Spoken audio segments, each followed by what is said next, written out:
আজকে তোমাদেরকে আমি একটা মুনাফিকের কথা বলি। এই মুনাফিকের লক্ষণ হাদিসে না, এই মুনাফিকের নাম দিয়েছেন স্বয়ং আল্লাহ সুবহানাহু ওয়া তাআলা। কোরআন বলছে ওয়াইদা কিলা লাহুম তাআলাউ ইলা মা আনজালাল্লাহু ওয়া ইলার রাসূল।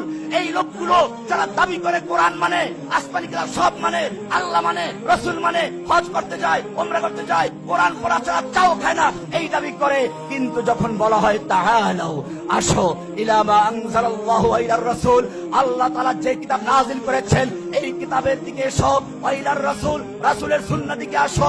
যেই কিতাব দিয়ে রাসূল দেশ চালিয়েছেন, যেই কিতাব সুন্নাহ দিয়ে আবু বকর শাসন করেছেন, যেই কিতাব সুন্নাহ দিয়ে ওমর অর্ধজাহান শাসন করেছেন, যেই কিতাব সুন্নাহ দিয়ে আলী শাসন, ওসমান শাসন করেছেন, সেই কিতাব এবং সুন্নাহর দিকে আসো। আল্লাহ এবারে বলছেন রাআইতাল মুনাফিকিনা। এটা রহমানের বক্তব্য নয়, আল্লাহ পরিষ্কার বলেছেন রাআইতাল মুনাফিকিনা ইয়াসুদ্দুনা আনকা সুদুদা।